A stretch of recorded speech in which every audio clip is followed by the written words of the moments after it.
Okay, we have our opening hymn, number 121, We'll Build a Land. If you're willing and able, please stand for the hymn.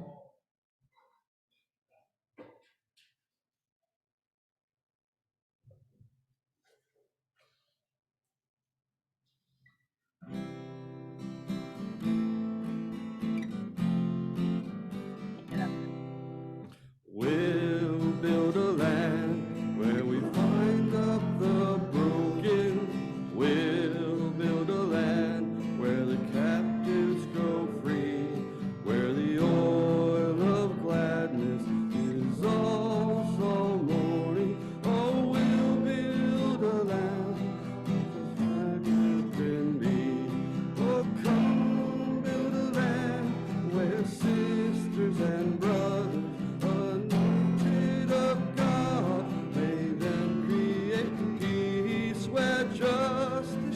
roll down like waters and peace like an ever-flowing stream. We'll build a land where we bring the good tidings to all the afflicted and all those who mourn, and we'll give them gardens instead of ashes. Oh, we'll build a land where peace is born.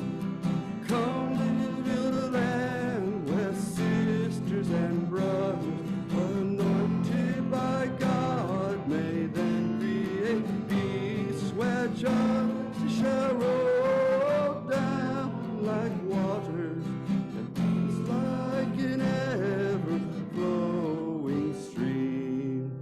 We'll be a land building up ancient cities, raising up devastations from old, restoring ruins of generations. Oh, we'll build a land of people so bold. Come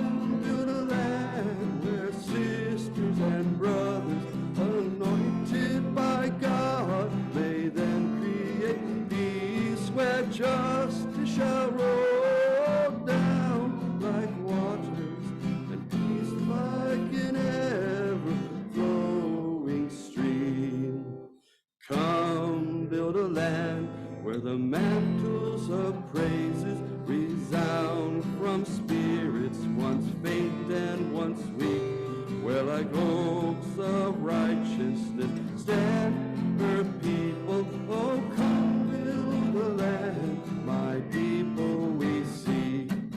Come build a land where sisters and brothers, anointed by God, may them create peace, where justice shall roll down like waters, and peace like an ever-flowing stream.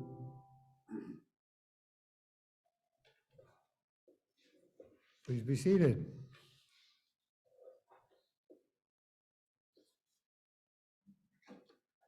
Well, I'm Ken Willingham, and I'm your worship leader this morning. Ours is a welcoming community where we find connection and meaning, a sharing community where our joys are amplified, a caring community where our sorrows are lessened. We also welcome guests from Facebook Live and our Zoom audience, should be up there on the screen. We welcome everyone, regardless of race, creed, color, social level, economic status, gender identity, or whom you love. And our musician, Mark, our tech guru back there, Nancy, and Molly is at home running all the services over streaming. All are welcome here. Do we have any visitors this morning? You are. If you're comfortable doing it, please just stand, give us your name and where you're from so we can greet you properly.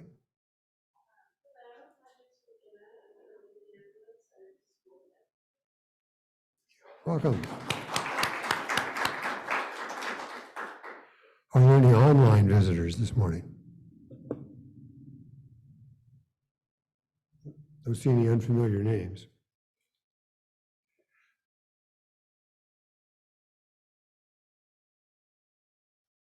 Several. 1, 2, 3. 5. Good morning. The Fall Festival is over. Yay! And we survived. The good news is we had a 52% increase over last year. So for our little booth, that's a major thing. So thanks to everybody who volunteered, whether you did one shift or 50, or you cooked or cleaned the booth. The booth looked great this year. It was easy to get around in. Hopefully the tide has turned on this. We're already thinking of maybe adding a few things for next year. Who knows? We'll have a committee meeting soon to discuss all that, so thank you. But we were very pleased. We had some really good days this year. Third Friday this month is spaghetti supper at United Caring Shelter. If you're interested, please let me know. I'm the captain this month. As a reminder, we do have a box in the church. In the lobby, we are trying to be a green church, so bring all of your razors, razor blades. There's a deposit box back there, so they do not end up in a landfill. So thank you to everybody. Pardon? Oh yeah, I mean, if you want to donate spaghetti and sauce, we can always use that as well. Thanks.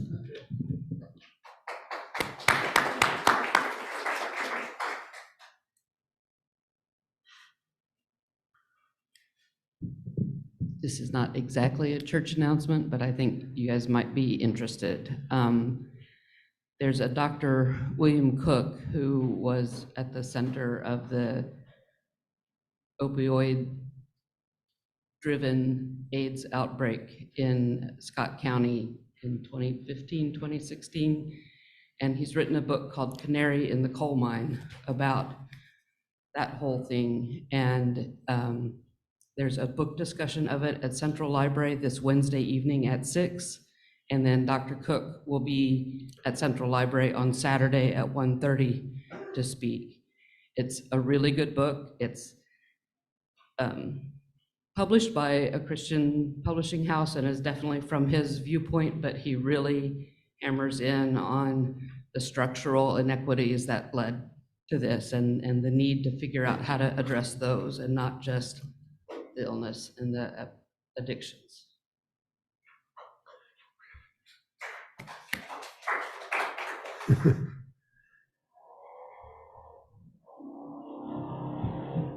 Good morning. In the ongoing story of the house on Illinois Street, I went to Oregon, I'm sorry. Later that same day, he got a geography book. It's finally, actually, legally, in every way going to end either Thursday or Friday. The closing is set. So we're out from under whatever obligations we agreed to when the gift was first made. It was a little more complicated because of our involvement as the non-owners of the property and the buyers who are from Atlanta and are Spanish speaking. And the woman who helped untangle all of that, her name is Robin Royster. I don't want to prejudice you against any other real estate experience you've had or realtor you know, but I did say I would advertise her because she did a lot of work for us and we would not be in this position if it were not for her work.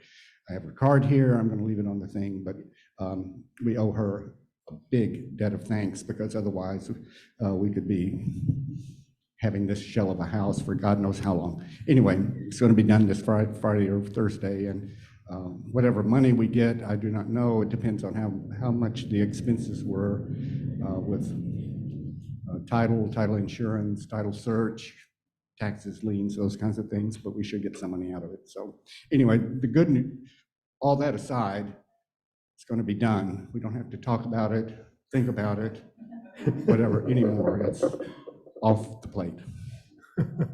Thanks, Don.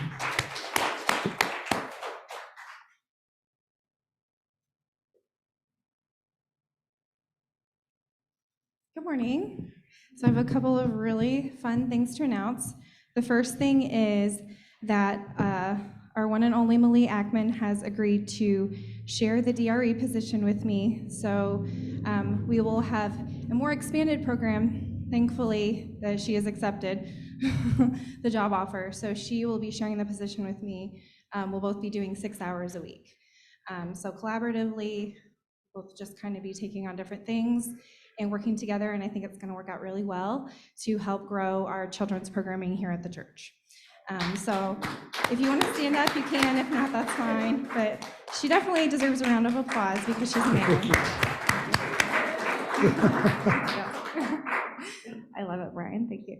And then the second thing is we are having a family game night Friday, October 20th. That is also the spaghetti dinner night, but whenever you're done, if you want to just come hang out and have some snacks with us and play some board games, card games, tabletop games. One night we had Twister. So there's all sorts of fun things at family game night. Nancy, what time is that starting? 6-ish? Okay, we'll say 6-ish. And then pretty much however late people want to stay is okay. Not past 11, obviously, but usually they go till about 9 or 10, I think. So if you have any questions, you can see me, Nancy, or Malie. All right, thanks. Ashley, are we singing the children out today? Yes. Okay, good to know. This is crucial. I want you to know that the decaf coffee is in the decanter on the cabinet. However, the regular coffee is on the burner without a decanter. So I wanted to avoid any misunderstandings. We have both kinds of coffee. They use the other decanter, the pump thing at the Fall Festival last night, so it's not here. I just wanted to make sure so we didn't have any brawls or anything over the coffee.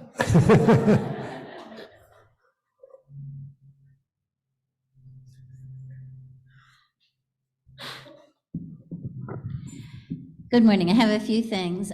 First of all, the next Friends Night Out is this coming Friday.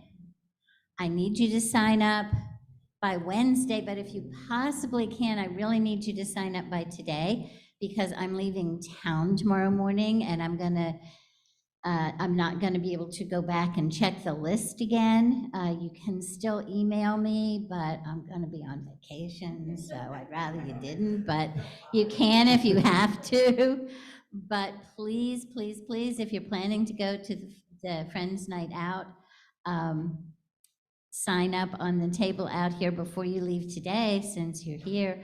For those of you who don't know, we have a guest and a few people that maybe have not gone before. All it is we sign up and we go out to a restaurant together. And it's a really nice way to get to know people and just to relax and have fun. We're going to the Copper House at 6 o'clock on Friday, but I need to reconfirm the reservations on Wednesday, so please let me know by Wednesday. Two other quick, brief announcements. We do have a newcomers class coming up very soon, and we're looking forward to having the new people join us, but if you or anyone you know might be interested in that who have not signed up, let me know, or let Barbara know, or if you can't get me this week about Friends Night Out, you can let Barbara know. And the other thing is, I just want you to start thinking about Thanksgiving. It's not time to sign up yet, but we will be doing Thanksgiving dinner here as well. Chris has once again agreed to cook the turkey, and then everybody will bring something if you want. So we'll have a sign up available in a few weeks, but start thinking about how you want to spend your holiday.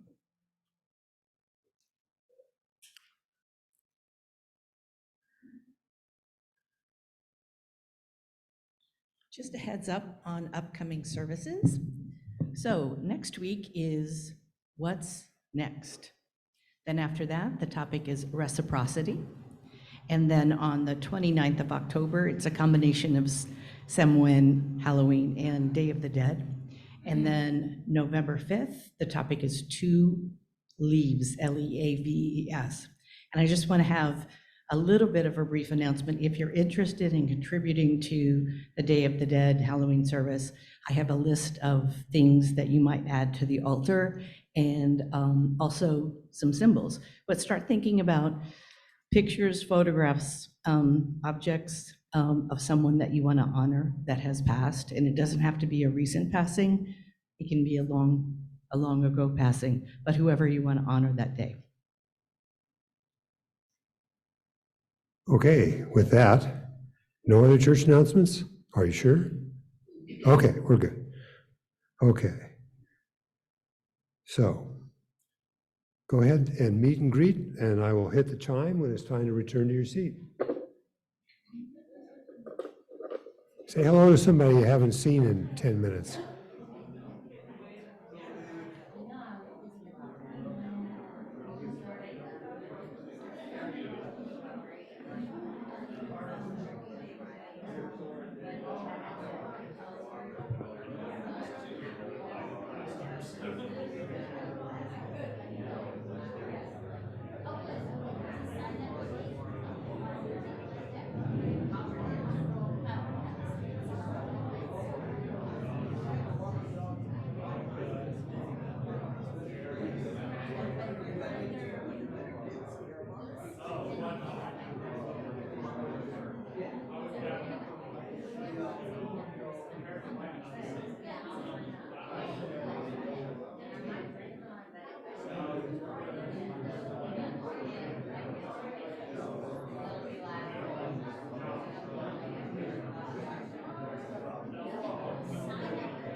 Have a volunteer, please. It's always handy to volunteer for somebody early. Okay. Now we're going to light our chalice. Love is the aspiration the spirit that moves and inspires this faith we share. Rightly understood, love can nurture our spirits and transform the world. May the flame of this chalice honor and embody the power and the blessing of the love we need, the love we give, the love we are challenged always to remember and to share. Thank you. This congregation is a theologically diverse religious community with membership open to all who are in accordance with our principles, mission, and vision. We're a welcoming congregation to people of all sexual orientations, and we unconditionally welcome any and all of you to the community of mutual caring and serious intent to grow as spiritual and moral beings. Our congregation is entirely self-governed by democratic process. One of the privileges of our free church tradition is to provide all the financial support for our many ministries from among ourselves. Generosity, therefore, is one of the spiritual values we recognize as central to our personnel and our institutional well-being. You are now invited to participate in the blessing of giving as the ushers come by among you to accept the gifts of the congregation. And if you're a guest here, you may let the plates pass you by. I need 2 volunteers. 1, 2, 1, 2, come on.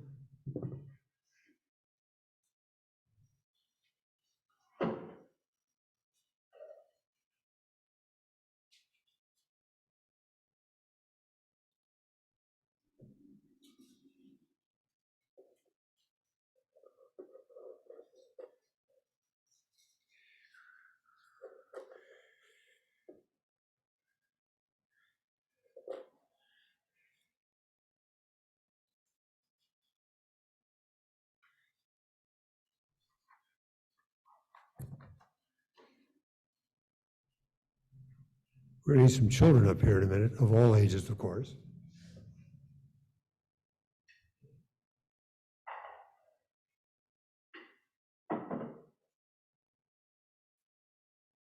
Sharon, would you like the little microphone?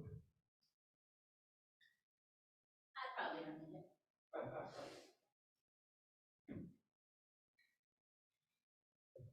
it. Story for all ages. Hey, kids, come on up. Coming up, I'll sit if everybody's coming, I'll stand. Yeah. Yep. Yep, okay. Oh, so people. Yes.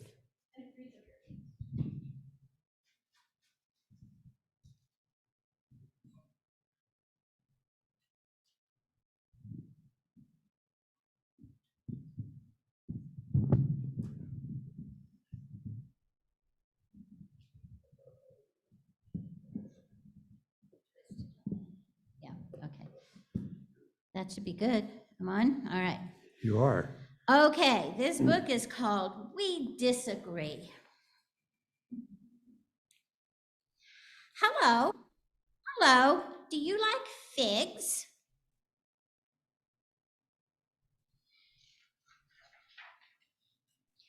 Oh, no, I don't.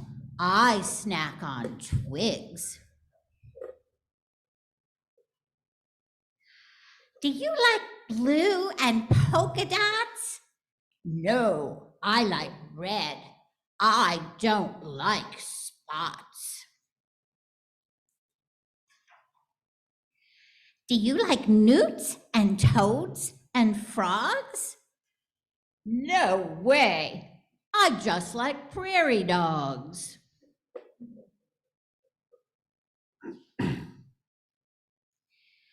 Do you like warm and sunny skies? I prefer gray. Sun hurts my eyes.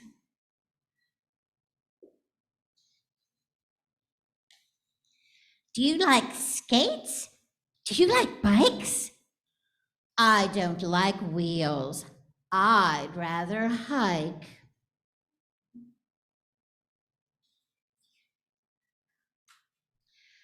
You must like flutes, guitars, and drums. No, no, and no. I'd rather hum.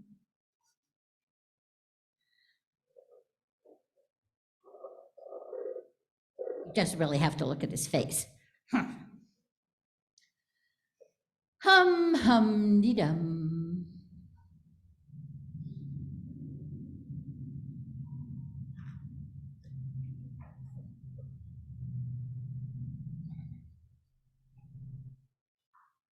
I think I'm missing a page. Uncooperative, apparently. I know, right? What's wrong with blue? What's wrong with frogs? What's wrong with gray and prairie dogs?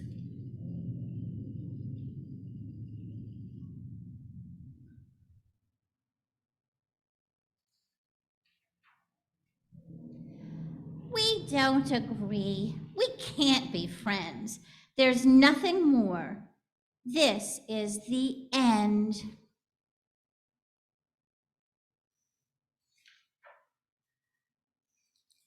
Yes, I agree.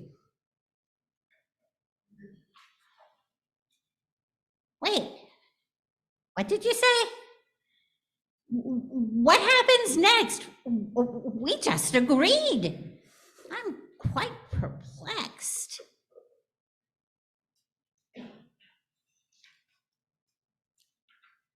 We're not the same. Indeed, that's true. Agreed again. But why choose blue?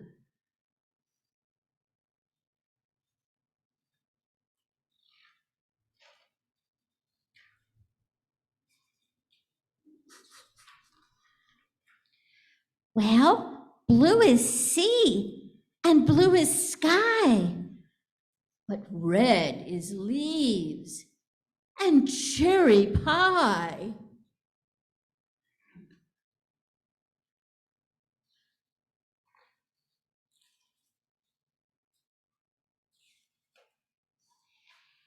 Hey, let's disagree more. Let's disagree. Yes. Do you like friends?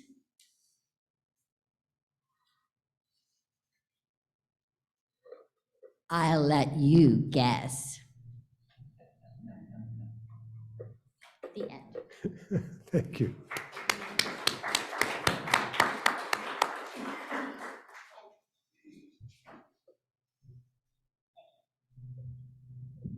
Time to sing the children out. And I can't remember the words. Go now in peace, may the spirit of love surround you everywhere, everywhere you may go. Thank you. Our opening today from Peter T. Coleman, The 5%, Finding Solutions to Seemingly Impossible Conflicts. See the system. When you find yourself stuck in an oversimplified, polarized conflict, a useful first step is to try to become more aware of the system as a whole, to provide more context to your understanding of the terrain in which the stakeholders are embedded, whether they are disputants, mediators, negotiators, lawyers, or other third parties. This can help you see the forest and the trees. It's a critical step toward regaining some sense of accuracy, agency, possibility, and control of the situation.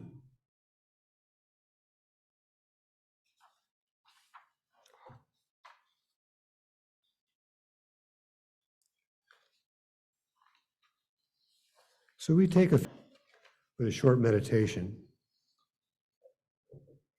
So I just want you to sit quietly, meditate, think about life, do whatever plans you have. But just be quiet and open up your space. Feel your own body, your own energy, and feel those around you. You're far, far larger than your physical body in all directions.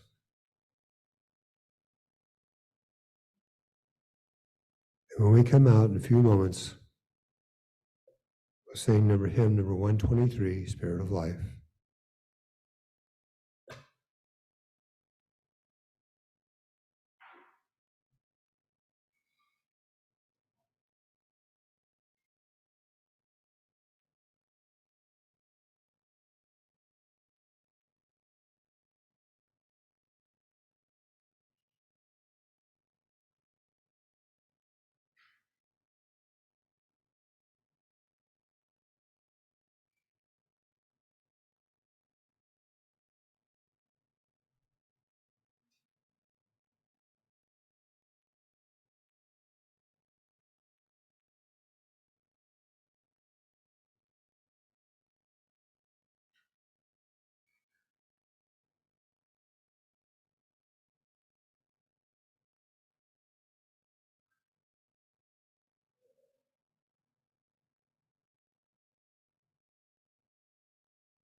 stirrings of compassion blow in the wind, rise in the sea, move in the hand, giving life the shape of justice. Roots hold me close, wings set me free. Spirit of life, come to me, come to me. Thank you.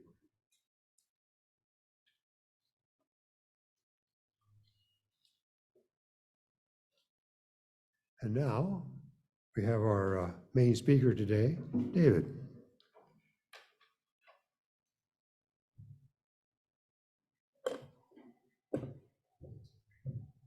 Okay, let's see.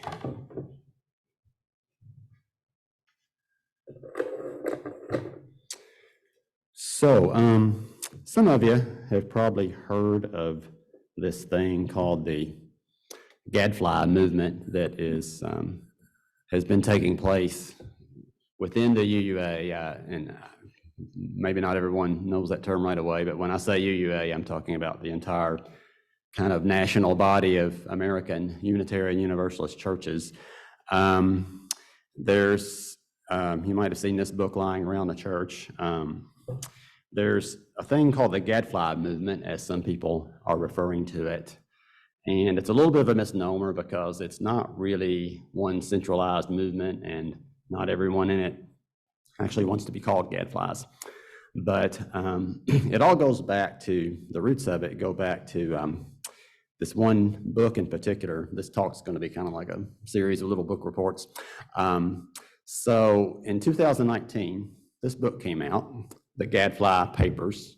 The full title of it is The Gadfly Papers, 3 Inconvenient Essays by One Pesky Minister. It's a UU minister. And so it came out in 2019, and within only a couple of days after that, the book was condemned by Unitarian Universalist ministers.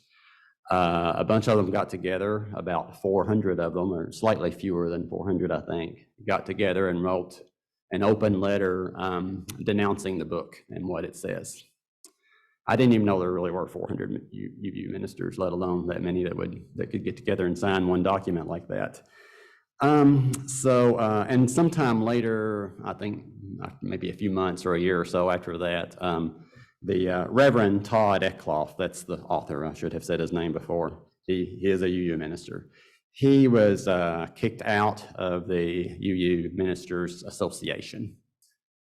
So, and I might mention Reverend Chris Rothbauer. That might be a familiar name for some of you because he used to come here and preach some back several years ago when he was kind of as a guest minister we had several times, and he seemed like a pretty good guy. I liked his sermons. But he has said publicly, do not read the Gadfly Papers. He says, do not read it. Don't read it, don't buy it. He has said, if you choose not to take my advice and you just can't stand not to read it, don't buy a copy, borrow somebody else's or find excerpts online. So he was pretty strong about this, and he even reiterated it later. And so it wasn't just a heat of the moment impulse kind of thing. So what does the book say? And as I try to describe some of it, I'm going to try to, best I can, to walk a fine line and not bias you one way or another, because some people like it and some people don't like it. Well, he mentioned several things. One thing he talks about is he talks about identity, how identity is a word you're hearing a lot nowadays, and he is all in favor of everyone being, all different kinds of people being respected and, you know, and have dignity for whatever their identity is. But he feels that maybe we're emphasizing that concept a little too much, that it encourages people to be more tribal and maybe takes attention away from the common humanity we all share, just his words. He talks about college campuses really more because college campuses are kind of a good example for some more general trends he likes to talk about, like that some college campuses have had controversial speakers, usually more right-leaning speakers, and the students get mad or the staff gets mad. A lot of people get mad and protest, and they disinvite the speaker, so the person doesn't get to speak anymore. Things like trigger warnings, safe spaces on campuses, and he feels that what this points to is that maybe we've become a little bit intolerant, that as liberals, as progressive-minded folks, maybe we're trying so hard to be progressive that we end up being kind of intolerant, that we don't hear other voices. That's kind of the thread that runs through what he is saying in his book. And he talks some about politically correct speech, and he discusses how a lot of politically correct terms might seem kind of arbitrary, and that people get scolded really pretty badly if they violate that, if they say something they're not supposed to say. He actually mentions that he was in charge of a service, I think at a General Assembly meeting one time. This is under the auspices of the UUA, and he was in charge of this one particular service, and he was planning it, and he submitted his plan, and they vetoed a couple of the hymns that he chose. We have sometimes here sang the hymn, One More Step. Maybe some people recognize that, and they wouldn't let him have that because they said that it might be non-inclusive of disabled folks. He also planned on doing We'll Build a Land, which we sang here just a few minutes ago, and they wouldn't let him do that one either. They said that it was offensive to Native Americans. I'm not sure I understand exactly how. Maybe building a land sounds imperialistic, I guess, but that was their choice. So basically, I tricked you into singing a forbidden hymn just a few minutes ago. So that's kind of what he's saying. Now that might be, I don't know what your reaction to that, as I've described it so far, would be. Maybe you might be thinking, well, I'm not sure I agree with that, or maybe I do agree with that, or maybe I don't agree, but that doesn't sound too far out. That sounds, maybe not so unreasonable. So why such a harsh reaction? Part of it was the circumstances in which he introduced his book. He was at a General Assembly in 2019 that was in Spokane, Washington, where the church that he's a minister of is located. It was then, and he's still a minister there, by the way. They still like him. They still keep him on. And so he had this little table or booth or something where he brought out several hundred copies of his Gadfly Papers book. Totally unannounced. He didn't tell anybody he was going to do this, and I guess that probably violated some kind of General Assembly etiquette. And within a few hours, some folks in charge came and asked him to remove the books and not be giving them away. He complied with the request. He put them away. They asked him the next day to come and discuss the issue with him, and he wouldn't do it. And so then it was just the next day or two after that this open letter that I mentioned earlier came out condemning the book. They were, I guess, probably most of those ministers were at the General Assembly, and so they were conveniently there anyway. And I should mention, in case anybody, maybe most people know, but maybe some folks don't, General Assembly is a big meeting that takes place every year, a big meeting of Unitarian Universalists that takes place every year in a different city each year, and it's a pretty big deal. A lot of policies get voted on and so on. Oh, there's some other problems. There were some problems with his book that I've learned about since I've done this research. He got some facts wrong. Whether or not you like his ideas, he used a number of real life examples. A lot of them, actually, most of them had to do with meetings and programs that had actually taken place in Unitarian Universalist meetings and in some churches. And you can imagine what would happen. Some people said, well, I was there and he didn't get it right and so on. So there was a lot of that kind of he said and she said and he said again and that kind of thing. He was also pretty harsh in some of his language, quite honestly. For example, he talked about politically correct speech and how people get kind of scolded and punished for not saying the right terms, some of which you may or may not really think sound all that offensive anyway. They may not, some of them may be just sort of arbitrarily chosen. And he used words like McCarthy-esque and witch hunt and Jacobian. And so some of his critics have said, well, you know, maybe politically correct speech can be a little prissy sometimes, but that's kind of strong language.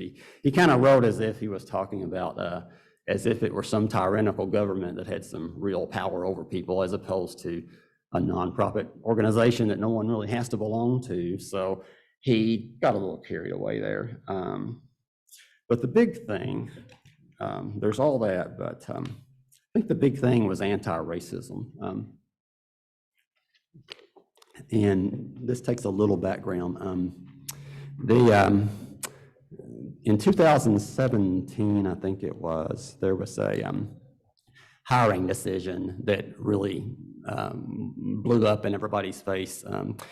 There was a woman named Christine Rivera who was going to be, she was a candidate for a high-level job within the UUA, but she got rejected for it. And she accused the UUA of racism because of her Latina heritage. I don't think there was a lawsuit or anything like that, but she just kind of went public on social media and platforms like that and made it clear. And there was kind of a scandal over it. The president at that time resigned, and after a little while, so ever since then, there's been a really strong push within the UUA to try to be anti-racist. And in their words, they say a lot of things like, you know, we're trying to dismantle the structures of white supremacy within the UUA. And when I first started reading this, it took me a little while to get used to the vocabulary, because when I hear white supremacy, I think Ku Klux Klan and skinheads and people like that. But they're talking about, as their term is, white supremacy within the UUA, meaning more like the sort of unintentional things that white people will do, that just for being white, you're going to see culture around you. You're going to perceive the world around you in a white cultured sense, whether you really aim to or not. And unintentionally, you will probably exclude folks who aren't white. And you have to work really hard to try to dismantle that. That's really been their big push for the last several years. And when Eckloff comes along with his book and has a message that maybe by itself might not be all that unreasonable, you know, minus some of his extreme language, but that's not what they want to hear. So that's not the direction they're going in. So they reacted against him pretty strongly.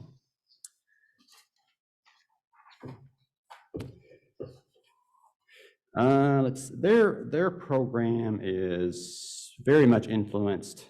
I don't know that I've seen anything official that says this, but it does seem to be influenced a lot by this book, which is a more famous, broadly popular book, and maybe some of you have even read it, or probably a lot of you have heard of it, White Fragility by Robin DiAngelo. So she's basically an anti-racist activist, and anti-racism is a big subject, and I don't really feel qualified to talk about it, although that wouldn't stop me from talking about it a lot if I let myself. But one feature of it, it comes down to, well, like I was saying before, that that by virtue of being white, you can't really not discriminate against people of color. And so she runs these workshops where they try to sort of, I guess you might say, deprogram people from that.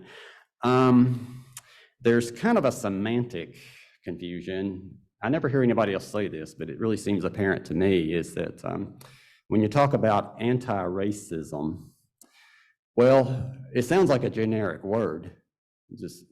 I think a lot of folks would hear that and go, oh, well, sure, I'm against racism, so put me down for that. Yeah, sure. But it actually is a specific program, a specific perspective, some might even say a specific ideology. And there are progressive thinkers and progressive leaders who actually don't like it, who don't really agree with it. Dane's guy, Bill Maher, comedian that does a lot of commenting, he actually has said that he considers himself very liberal, but he doesn't consider himself woke. He doesn't really like the woke term or the woke movement. There's a lady named Thandika, and have folks ever heard of her? So, okay, a few of you have, yeah.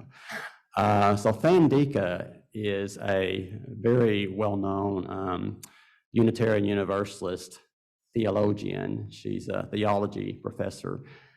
She's been around a long time. She's a person with just, her full name is just one word, Thandika.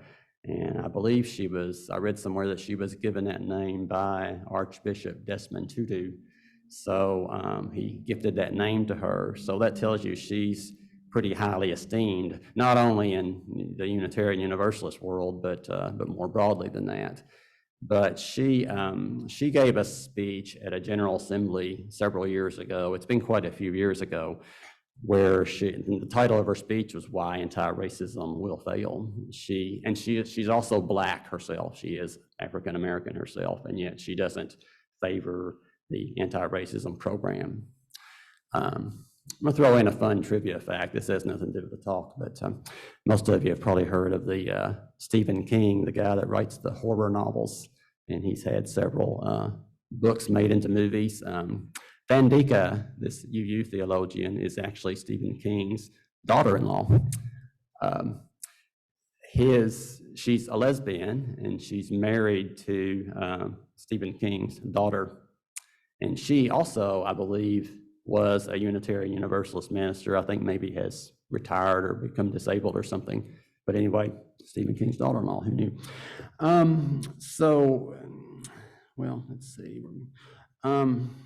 Yeah, I think a lot of these questions of anti-racism come up as, you can talk about this sort of racism that we can't help. And there are questions of, well, how far does it go? I mean, you can't stop being white. So how much are you obligated to do with this? And that's something that folks argue about some. Okay, let's see. And I should mention, won't have time to go into a lot of depth, but I did say that the Gadfly Movement is something people are talking about, and the primary guy that gave his name to it is the Gadfly Papers with Todd Eckloff. There are a couple of other things. There's a group that calls itself the Fifth Principle Project, who are also sort of referred to collectively under the Gadfly Movement. And this is a book that represents them called Used to Be UU, written by a couple of gentlemen. Last names are Casper and Kiskell.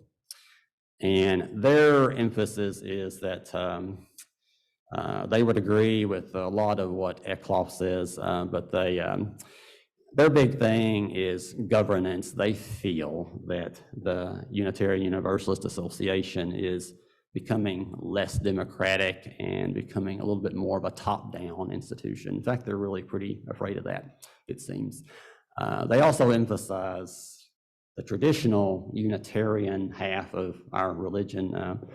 The Unitarian Church was something that was very much born of the Enlightenment period of history, or the Enlightenment, or the Age of Reason as it's called. So there was a lot of emphasis on reason. That was a time of history when a lot of philosophers and thinkers were kind of veering away from Christianity and theism as much, although most of them were still believers, but becoming more humanist and emphasizing more that we think for ourselves, and it's about us determining truth. And so anyway, the Unitarian movement came out of that many years ago, and these guys feel kind of threatened, and they think that maybe there's not enough appreciation for that, and some newer folks are wanting to take things in a different direction. And in fact, a lot of times anti-racists will point out that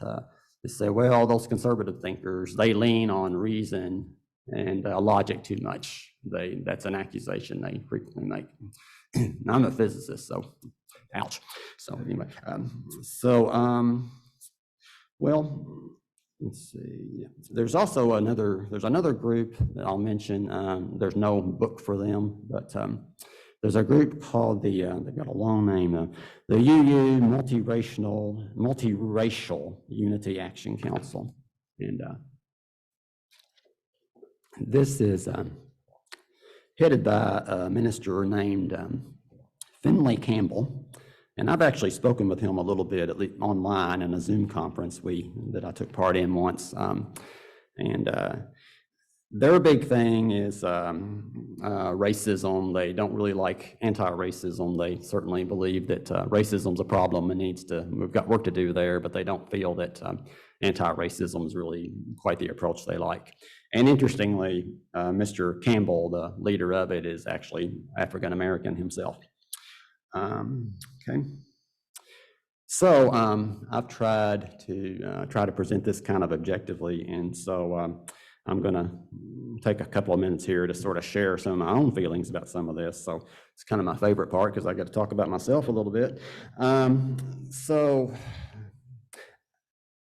So for about the last 40 years or so of my life, which is most of my adult life, I have been what I would have considered anyway left of the center, but I never thought of it as being left just for the sake of being left. To me, the primary thing is always thinking for yourself, and if you end up on the left or end up on the right, that's just how it falls. But the primary thing is thinking for yourself, which is I think it's the fourth principle, that the independent search for truth and meaning is one that I revere very much. So I've never thought of myself as a knee-jerk liberal.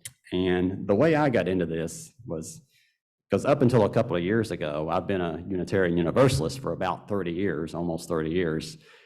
And but I've never really was too interested in denominational affairs at all until just a couple of years ago. I just thought it sounded like a lot of gobbledygook.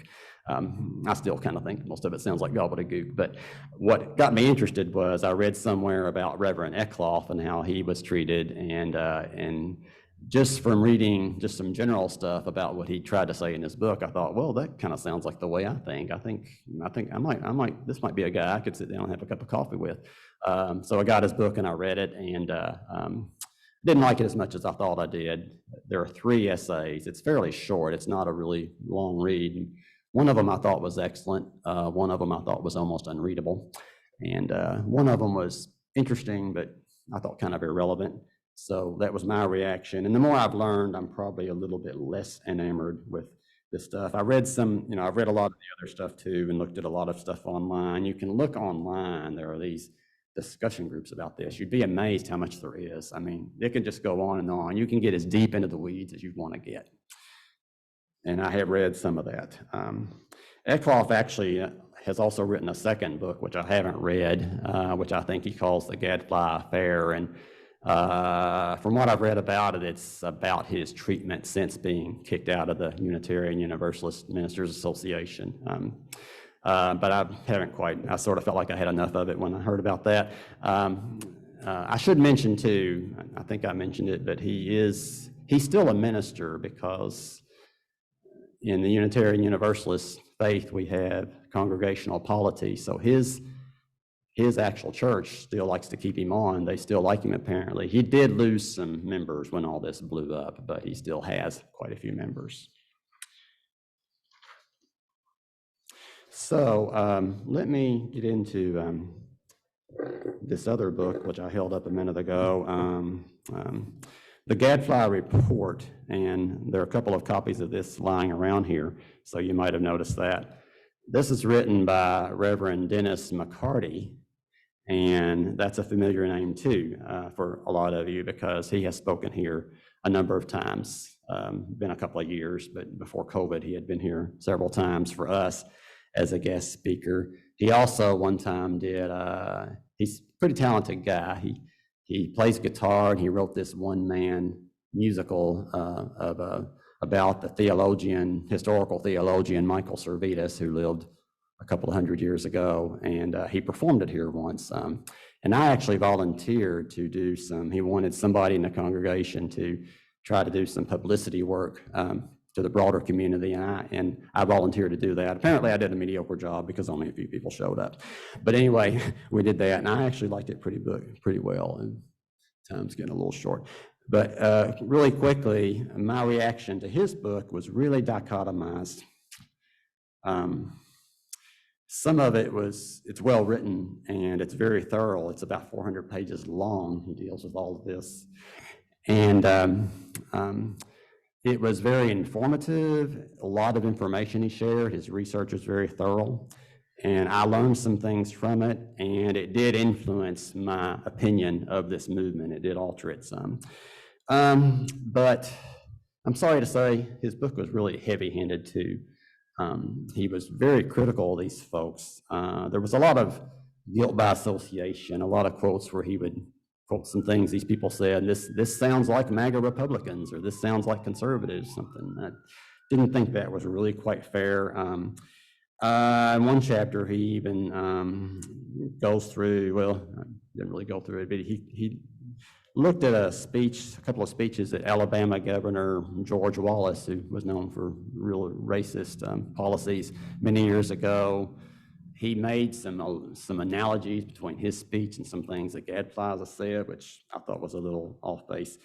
And he really gave it to Todd Eckloff, Reverend Todd Eckloff, the original author, pretty hard.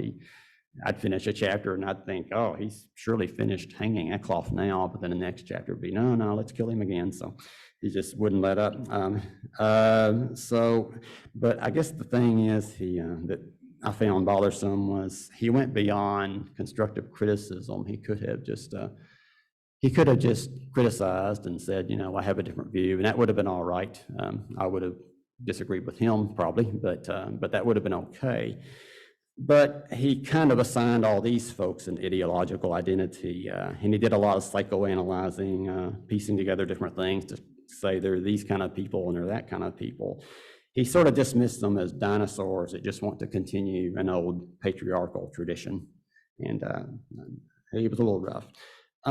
It's kind of struck me as a sort of judgmental attitude that I thought anti-racism was actually supposed to be against. But anyway, unlike Reverend Rothbauer, I'm not going to say don't read it. I printed up a little list back there of several books and websites and things that you can grab if you want to, back in that bookcase of the books I'm talking about, and some websites you might look at. If you want to read anything about this, my suggestion would be to read the original Gadfly papers and to read Used to Be UU. This gets a little dry sometimes, but it's pretty informative. And then maybe go on to Reverend Dennis's book and see what you think of it. I would think it would be better to read the original material first, and then if you want to read analysis and criticism of it, it would make more sense. So anyway, I guess the big thing, if there's one big takeaway I have gotten from all of this, is that it seems to me that among UU ministers and among people that are staff at the UUA who are kind of the leaders, it almost seems like there's sort of kind of like an orthodoxy among them that maybe isn't quite the same thing that lay persons in the chairs on Sunday morning are really thinking about. I think there's a little bit of a disconnect there. Okay. So anyway, that's what I have for you. I probably stepped on a few toes, but that's what we do here. We share opinions and we disagree, and we're still friends.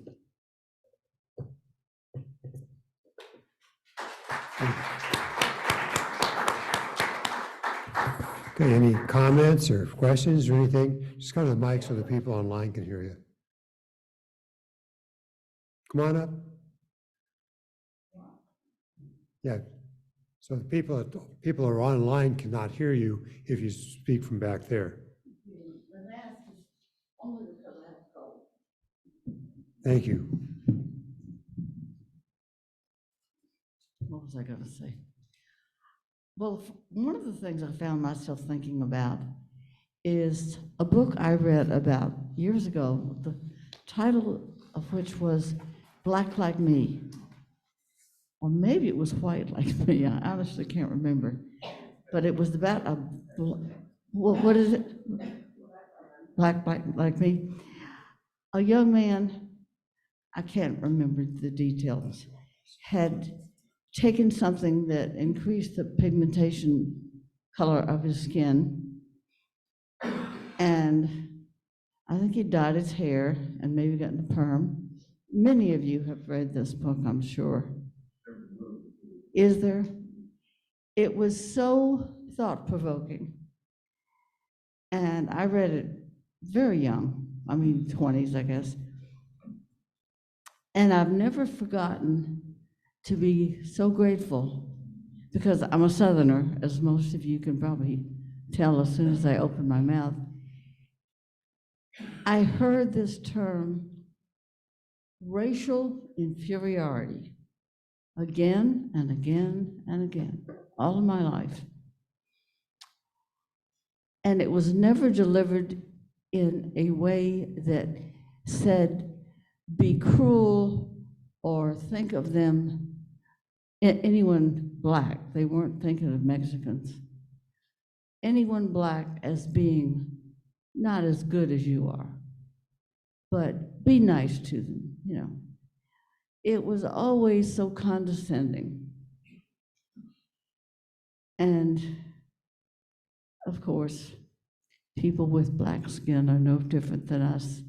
They have all varieties. Some of us are stupid, and some of us are smart, and some of us have morals, and some of us don't. We know about a whole lot of stupid ones. That's my very, very prejudiced opinion of people who believe in Trump. And I just can't get over that. I'm so grateful for you people, I don't even know how to say.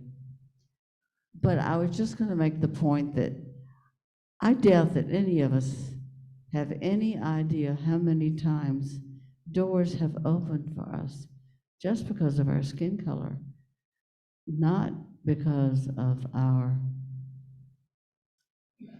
talents even, or many other things, just because we happen to be white. And the terrible, condescending way we've treated people of color, not just Southerners. And I don't know about you, but I carry a lot of guilt about that. Just because I'm a woman, we like to carry guilt. It's kind of our thing. And that's really all I wanted to say, but except that I am so grateful to be a member of a community that thinks about this sort of thing and who cares, and people that I can talk to that think the way I do. It's just so comforting to know that there are some really, really decent people in the world. Don't think all black people are gonna take your purse or hit you with a head and steal your car or whatever. And I'm through rambling. I just wanted to talk about that book, Black Like Me, and if you haven't read it, please do. It's quite eye-opening.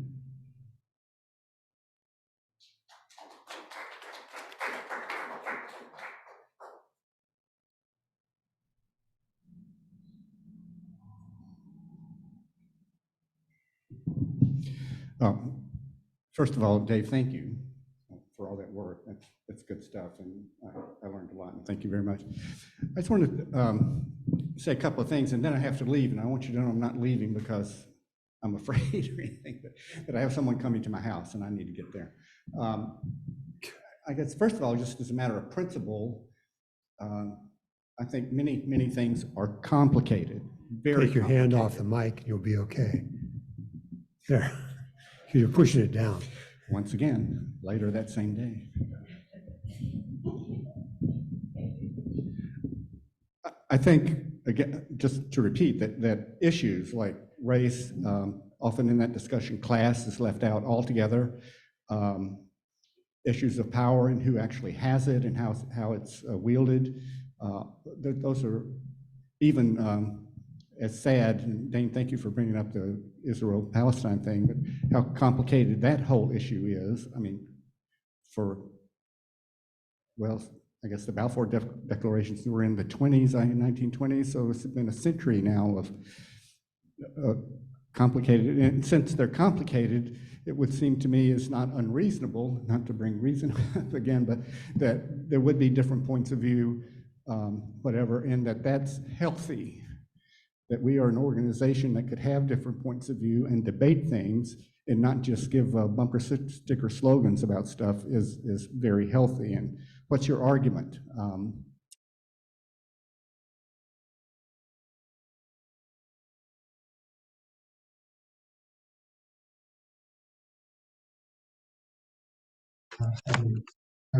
Thing flow to another, and that any debate would be on the grounds of that kind of evidence. What's your argument? I guess just want to say it's sad to me if it results into name calling and he said, she said kind of arguments. But what is your argument? Make an argument, and that's personally helpful, because I think in the end, if we can do that healthily, there might be a better understanding that we could learn from each other. I guess I just want to say that's nothing to be afraid of, that it's a good thing to debate and to make an argument, not just make slogans. So that's all.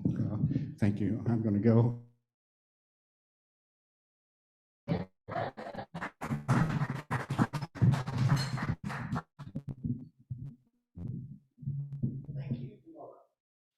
I think this Gadfly movement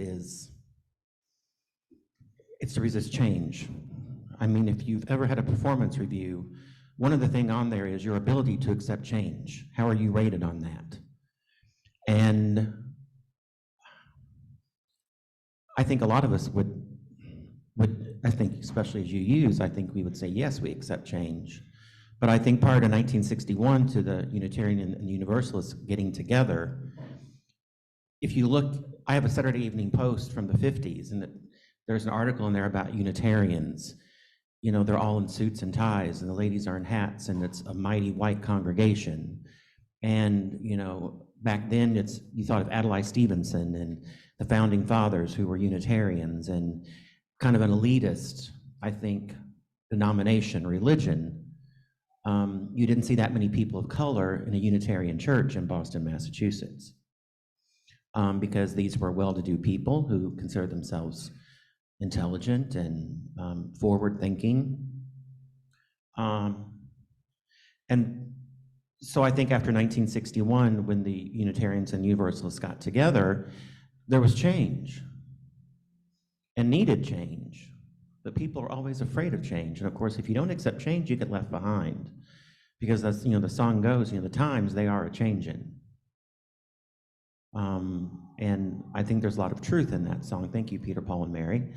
But the one thing I always joke, and I've told this before when Carolyn Brown was here and she was our minister, that the difference between the Unitarians and the Universalists were the Universalists believed that God was too good to send them to hell, and the Unitarians believed they were too good to go to hell.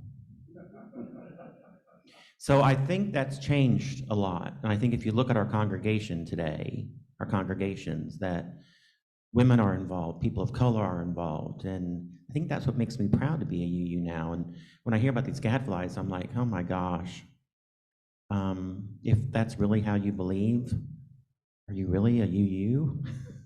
I don't think you're keeping up with our 7 principles. This will be the last comment. We're out of time. I just want to point out something particular before I say what I want to say. People who disparage trigger warnings, they should be grateful they don't need them. Because people who have traumas, they don't need to be re-traumatized. The whole subject of this is that I think that people in power, that have power, privilege, and advantages, I don't want to hear from them on topics like this, because they don't know what it's like for people who don't have power who don't have privilege and don't have advantages. I find them irrelevant. I want to hear from people who are experiencing oppression, no matter what kind of oppression it is. Those are the people that are the subject area experts. The rest of them, I don't want to hear from them because they do not know, they do not understand, they haven't experienced it singularly, collectively, and generationally. Thank you, Jennifer. Okay, our closing hymn is number 318, the Great Hymnal. And if you would stand, if you're willing and able, and remain standing while we extinguish the chalice.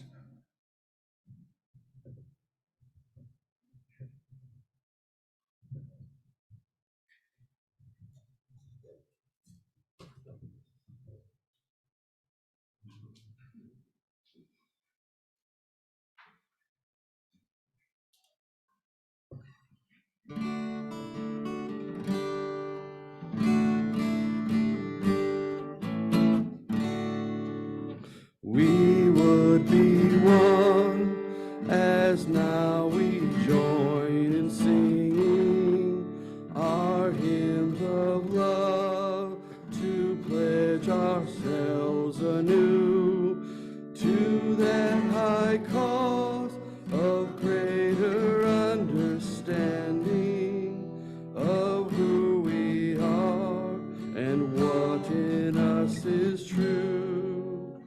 We would be one in living for each other to show to all a new community. We would be one in building for tomorrow a nobler world than we have known today. We would be one in searching for that meaning which binds our hearts and points us on our way. As one we pledge ourselves to greater service, with love and justice strive to make us free.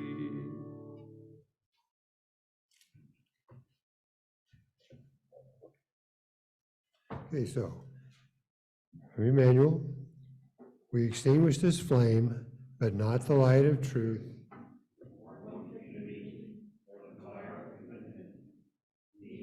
And in our hearts, until we are together again. Thank you. Our closing words from Isaac Asimov, I, Robot. Every period of human development has had its own particular type of human conflict, its own variety of problem that apparently could be settled only by force. And each time, frustratingly enough, force never really settled the problem. Instead, it persisted through a series of conflicts, then vanished itself. What's the expression? Oh yes, not with a bang, but with a whimper. As the economic and social environment changed, and then new problems and new series of war. Thank you, go in peace, and may your being bless the world.